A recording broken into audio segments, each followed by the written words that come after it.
Welcome to episode 42 of the World Builder's Anvil.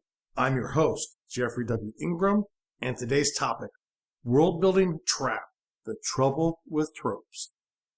Don't know where to start building your fantasy world? Do you need more?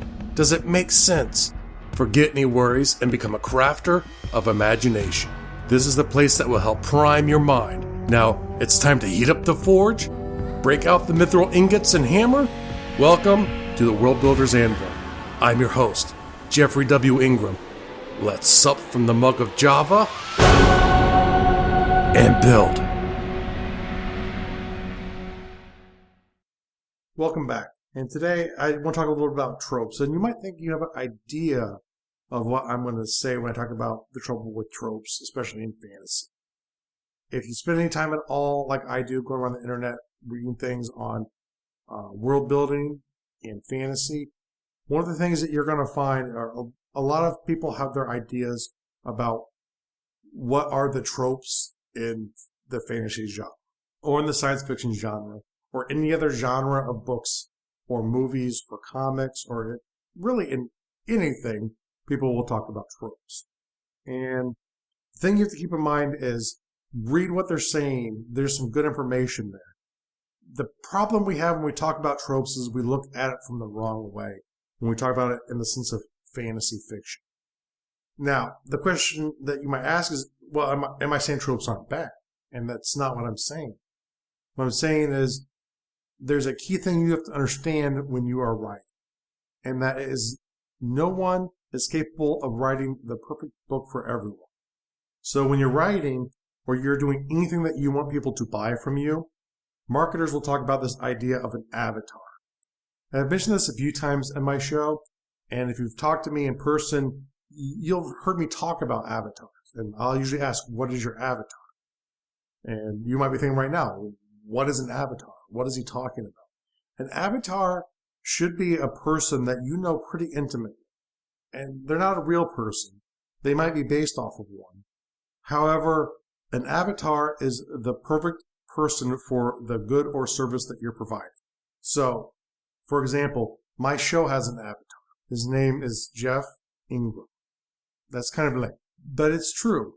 When I think of my avatar, I think of a man who's in his mid-40s, who's spent a long time of his life jumping back and forth with world building and maybe thinking about writing or game building or one of these different activities as a way to deliver it, but has either lacked the courage or the idea to really push forward to going from creating worlds to sharing worlds. And that's my avatar.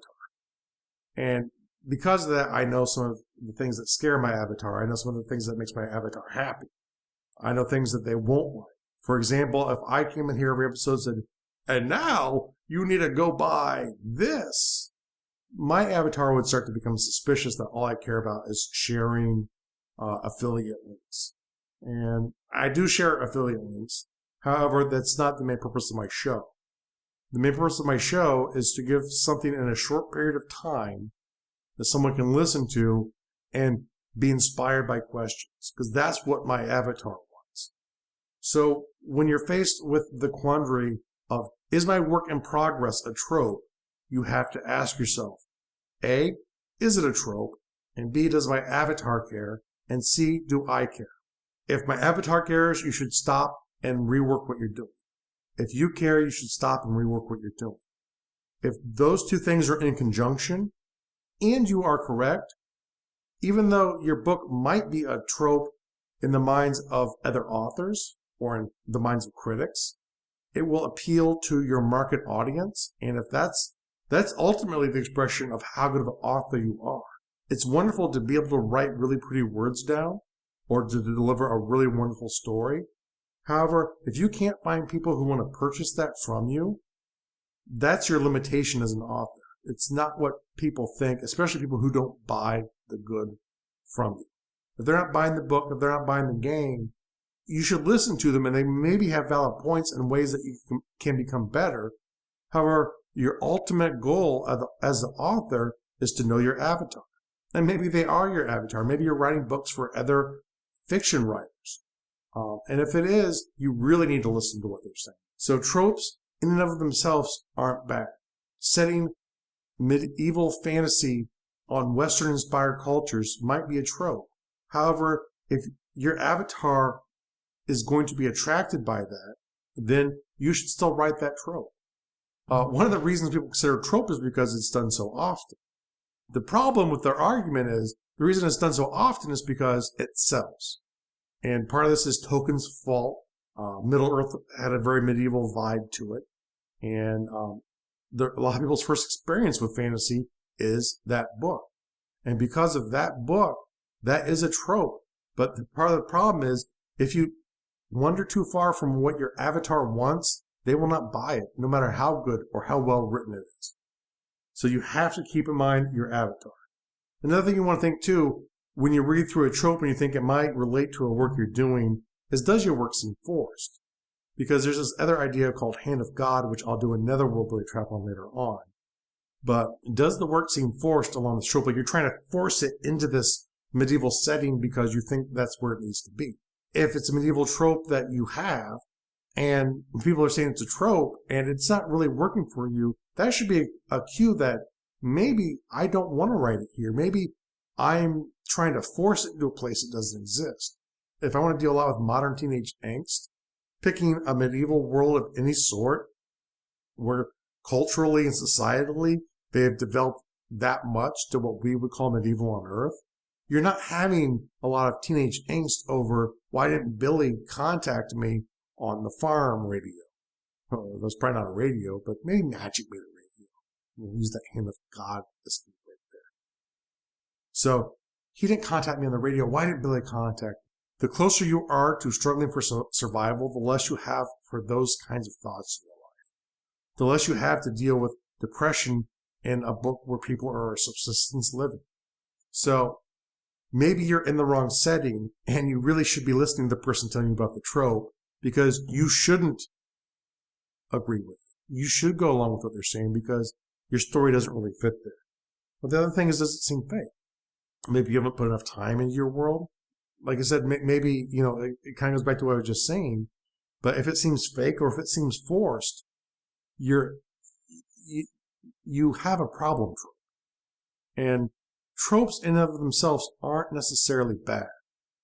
But if you have a problem trope because you don't really want to be there, or your avatar really doesn't want to read it, then you have a problem and you need to fix it. Either rework your work in progress, or sit there and think more and flesh out your world to say, maybe let me spend some time and move from a medieval fantasy into a pre-industrial fantasy, or into an industrial fantasy, or a steampunk, or a cyberpunk fantasy. Maybe I take my world all the way up to cyberpunk, sort of a Shadowrun kind of world.